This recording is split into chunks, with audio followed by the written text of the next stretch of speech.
গল্প শুনুন সঙ্গেবাপন চ্যানেলে আপনাদের স্বাগত। আজকের গল্প হুমায়ুন আহমেদের লেখা জুয়া। থার্ড পিরিয়ডে প্রণববাবুর কোনো ক্লাস নেই।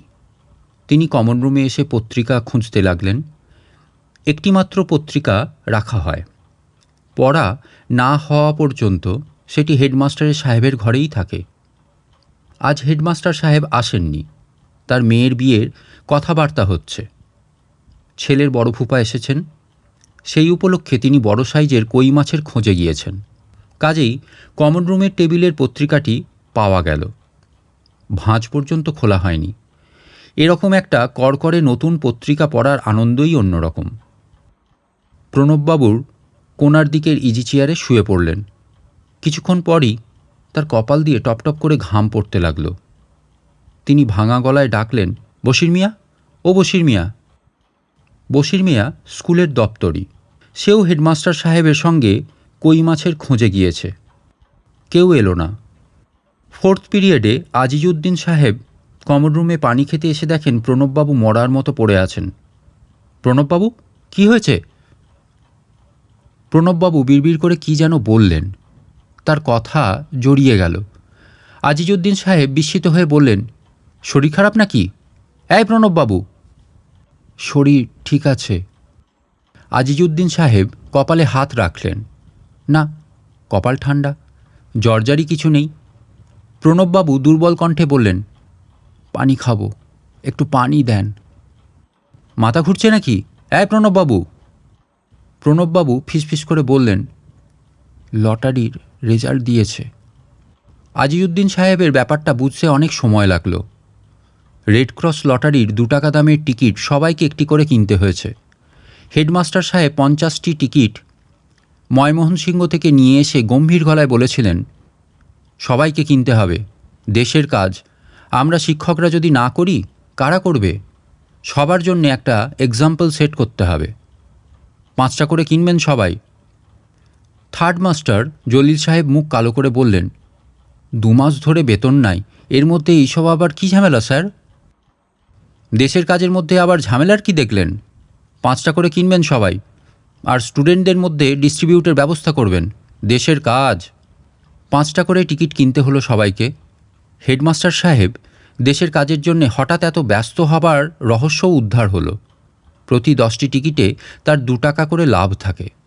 সেই লটারির রেজাল্ট দেখে প্রণববাবুর কপাল ঘামছে, কথা জড়িয়ে যাচ্ছে। এর অর্থ কী? আজিজউদ্দিন সাহেব অবাক হয়ে বললেন, কি ব্যাপার ভাই, কিছু পেয়ে গেলেন নাকি? হ্যাঁ? প্রণববাবু জড়িয়ে জড়িয়ে বললেন, পেয়েছি। আজিজউদ্দিন সাহেব স্তম্ভিত হয়ে গেলেন। ক্লাস 9-এ তার ইংরেজি গদ্য পড়াবার কথা, তিনি আর সেখানে গেলেন না।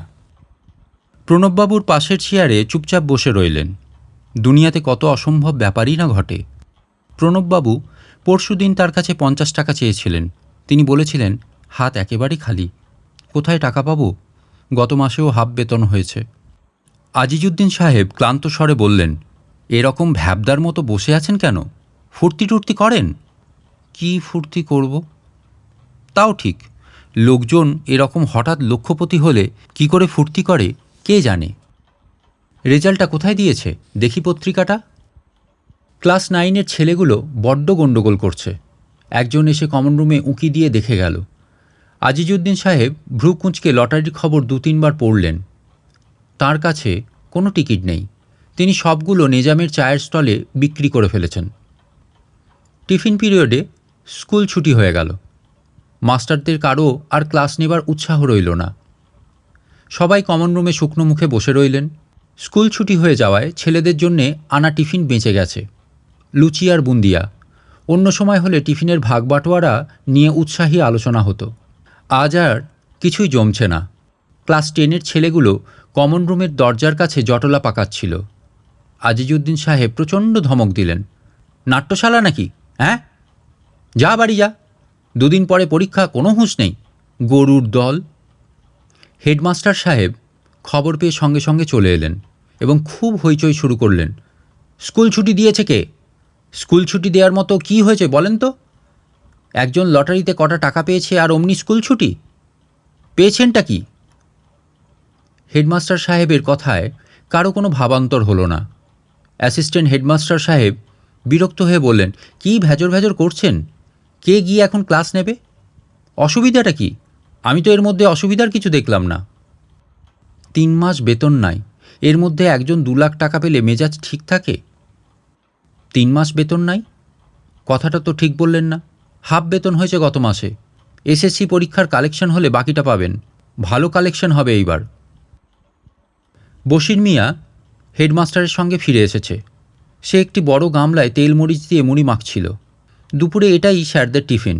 কেরোসিন কুকারে চায়ের পানি ফুটছে। হেডমাস্টার সাহেব বিরস মুখে বললেন, আজও মুড়ি? আজ একটা ভালো টিফিনের দরকার ছিল। কেউ কোনো সাড়া দিল না। টিফিন পর্ব শেষ হয়ে গেল খুব তাড়াতাড়ি। টিচাররা সবাই বাড়ি চলে গেলেন। প্রণববাবু নড়লেন না। হেডমাস্টার সাহেব একসময় বললেন, বাড়ি গিয়ে আমোদ ফুর্তি করেন, চুপচাপ বসে আছেন কী জন্যে? ভালো লাগছে না স্যার। ভালো লাগবে না কেন? আজ তো আপনার ভালো লাগারই দিন। হেডমাস্টার সাহেব শুকনো গলায় টেনে টেনে হাসতে লাগলেন।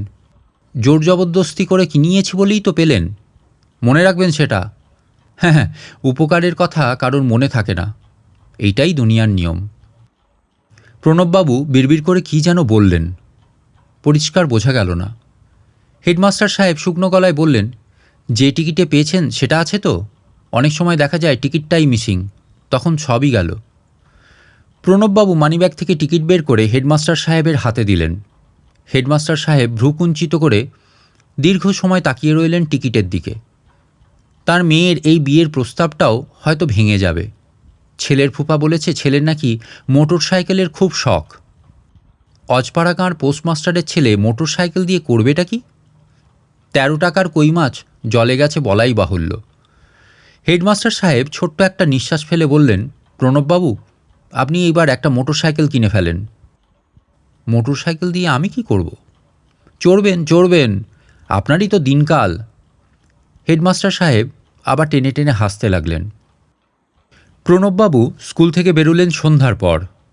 তার ধারণা ছিল বাজারের ভেতর দিয়ে যাবার সময় অসংখ্যবার লটারির টাকা পাওয়ার খবর তাকে বলতে হবে, কিন্তু সেরকম কিছুই হলো না। কেউ কি জানে না খবরটা? আশ্চর্য।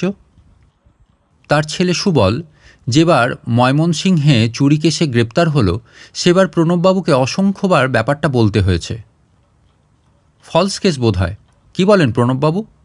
হাজার হলেও আপনার ছেলে, ভদ্রলোকের সন্তান। ফলস কেস না, চুরি সত্যি সত্যি করেছে। বলেন কি? ব্যাপারটা ঠিকমতো বলেন তো শুনি। বসেন না, এই বাবুকে চা দে। আজ প্রণববাবু নীলগঞ্জ বাজারে প্রায় শেষ প্রান্তে চলে এলেন। কেউ কিছু জিজ্ঞেস করল না। বাজার থেকে বেরোবার সময় করিম মিয়া চিকন গলায় ডাকল, বাবু একটু শুনে যান তো। কী ব্যাপার? মোট 211 টাকা পাওনা। আমরা গরিব ব্যবসায়ী, এত টাকা আটকা পড়লে চলে? দিয়ে দেব। এই কথা তো বাবু 2-3 মাস ধরেই শুনতেছি। নিবারণ সাহার কাছে এই রকম 400 টাকা পাওনা। হঠাৎ একদিন কাউকে কিছু না বলে চলে গেল ইন্ডিয়া। আমি ইন্ডিয়া যাব না, ইন্ডিয়াতে আমার কেউ নেই। প্রণববাবুর খুব ইচ্ছে হলো লটারির কথাটা বলেন, কিন্তু বলতে পারলেন না। তিনি বাড়ি পৌঁছলেন রাত 8টার দিকে। কোনো সারা শব্দ নেই। সারা শব্দ করার লোকও অবশ্যই নেই। চারিদিকে ঘুটঘুটে অন্ধকার। তিনি হাতড়ে হাতড়ে তালা খুললেন, হারিকেন জ্বাললেন। টেবিলের ওপর খাবার ঢাকা আছে, খান কতক রুটি, একটা ভাজি, 1 বাটি তেঁতুলের টক। তার রান্না হয় জ্যাঠার বাড়িতে। রান্না হয়ে গেলে তালা খুলে খাবার রেখে যায়। সেই বাবদ জ্যাঠার হাতে যখন যা পারেন দেন। প্রণববাবু কেরোসিন কুকার জ্বালিয়ে রুটি গরম করতে বসলেন। তখনই হঠাৎ করে সুবল এসে উপস্থিত। সুবলের সঙ্গে তার দেখা সাক্ষাৎ হয় না বললেই হয়। গত 6 মাসে একবার মাত্র এসেছিল 2 দিনের জন্যে। তিনি কোনো কথা বলেননি। আজ নিজে থেকেই কথা বললেন, আছিস কেমন সুবল? আছি কোনো মতে। তুমি আছো কেমন বাবা? খেয়ে এসেছিস নাকি? মটন বিরিয়ানি খেয়েছি স্টেশনে। জানি তো এত রাত্রে খাওয়া দাওয়ার কোনো আয়োজন তোমার নাই। খাচ্ছ কি তুমি? রুটি নাকি? খাবি একটা? না। প্রণববাবু খেতে বসলেন। সুবল বাইরের বারান্দায় গিয়ে সিগারেট ধরালো। প্রণববাবু লক্ষ্য করলেন সুবলের গায়ে চকচকে একটা শার্ট থাকলেও তার পায়ের চামড়ার জুতো জোড়াতে তালি পড়েছে। যে মোটর শপে মেকানিকের কাজ শিখত সেখানে পয়সা করি বোধহয় কিছুই দেয় না। তার মনে পড়ল 2 মাস আগে 250 টাকা চেয়ে ভুল বানানে 3 পাতার একটা চিঠি লিখেছিল সুবল। তিনি জবাব দেননি। এবারও টাকার জন্যই এসেছে বোধহয়। বাবা, ঘরে চায়ের পাতা আছে? আছে বোধহয়, দেখ তো হরলিক্সের বোতলটার মধ্যে। সুবল চায়ের পানি চাপিয়ে মৃদুস্বরে বলল, তোমার কাছে 300 টাকা হবে বাবা? আমার খুবই দরকার। প্রণববাবু অনেকক্ষণ ছেলের দিকে তাকিয়ে রইলেন। বাবা, খুব ঝামেলার মধ্যে পড়ে গেছি, একটা ব্যবস্থা তোমাকে করতেই হবে বাবা। তার ইচ্ছে হলো জিজ্ঞেস করেন, কি ঝামেলা? কিন্তু তিনি চুপ করে রইলেন। তার যে মেয়ে কলকাতার শিবপুরে ছিল, সেও কি একটা ঝামেলার মধ্যে পড়েছিল। 1000 টাকা চেয়ে চিঠি লিখেছিল। ছোট চিঠি, কিন্তু সেই ছোট চিঠি পড়ে তিনি সারা রাত ঘুমোতে পারেননি। মেয়েটি অনেক বয়স পর্যন্ত তার সঙ্গে ঘুমাতো। কি বিশ্রী ঘুম! পা দুটো বুকের কাছে এনে মাথা বাঁকা করে। কত বকাঝকা, কত কি, লাভ হয়নি কিছুই। অঞ্জুর সেই চিঠির জবাব তিনি দেননি, লজ্জাতেই দিতে পারেননি। দীর্ঘ 1 বছর সেই চিঠি পকেটে নিয়ে তিনি ঘুরে বেরিয়েছেন। ক্লাসে গিয়েছেন, পাটিগণিতের কঠিন সব অঙ্ক জলের মতো বুঝিয়ে দিয়েছেন। প্রণববাবু বারান্দায় এসে বসলেন। কি চমৎকার জ্যোৎস্না! অন্ধকার হালকা হয়ে আসছে ক্রমে ক্রমে। লেবু ফুলের ঘ্রাণ আসছে। গাছটাতে লেবু হয় না, শুধু ফুলই ফোটে। গাছগাছালির কোনো যত্ন নেই আর, কে যত্ন করবে? সুবল চায়ের কাপ নিয়ে বাইরে এসে দাঁড়ালো। বাবা, খুব বড় একটা ঝামেলার মধ্যে পড়েছি। সবাই বড় ঝামেলায় পড়ে। তিনিও মেয়েকে নিয়ে ঝামেলায় পড়েছিলেন। বিয়ে দেবেন এমন ছেলে পাওয়া যায় না। শেষটায় কেদারনাথবাবু কলকাতায় নিয়ে গিয়ে বিয়ে দিলেন। বিয়েটা কেমন হয়েছিল কে জানে? বর পছন্দ হয়েছিল পাগলিটার? আজ তার তা জানবার কোনো উপায় নেই। বাবাকে কি আর এসব কথা কোনো মেয়ে লেখে? বাবাকে লিখতে হয় দারুণ সমস্যার সময়। সুবল মৃদুস্বরে বলল, বাবা, চা খাবে? চা দেই? দে। চিনি নাই, চিনি ছাড়া চা দে একটু। সুবল তাকিয়ে দেখল তার বাবার চোখ দিয়ে জল পড়ছে। ব্যাপারটা কি? সে আর চোখে তাকাতে লাগলো। মিনমিন করে বলল, 300 টাকা না পেলে বেইজ্জত হবে। সুবল কথাটা বলেই মাথা নিচু করে ফেলল এবং লক্ষ্য করল তার নিজের চোখও ভিজে উঠছে। সে হঠাৎ বলে ফেলল, বড় কষ্ট বাবা। কষ্ট? হ্যাঁ, কষ্ট তো বটেই। প্রণববাবু ছোট্ট একটি নিঃশ্বাস ফেললেন। টাকাটার কি জোগাড় হবে? প্রণববাবু জবাব দিলেন না, চোখ মুছলেন। সুবল বাবার কাছে সরে এলো। প্রণববাবু হঠাৎ কি মনে করে সুবলের একটি হাত চেপে ধরে সশব্দে ফুঁপিয়ে উঠলেন। সুবল বলল, কাঁদবেন না বাবা, দেখি একটা ব্যবস্থা আমি নিজেই করব, কাঁদবেন না। মেয়েটারে বড় দেখতে ইচ্ছে হয় সুবল। তিনি 2 লক্ষ টাকার একটি টিকিট পকেটে নিয়ে একজন নিঃস্ব মানুষের মতো কাঁদতে লাগলেন। সুবল বাবাকে 2 হাতে জড়িয়ে ধরে বসে রইল। 300টা টাকার তার সত্যি খুব প্রয়োজন। তার নিজেরও ডাক ছেড়ে কাঁদতে ইচ্ছে করছে, কিন্তু সে কাঁদল না। নিচু গলায় বলল, চিন্তার কিছুই নাই বাবা, সব ঠিক হয়ে যাবে। প্রণববাবু ধরা গলায় বললেন, কিছুই ঠিক হয় না।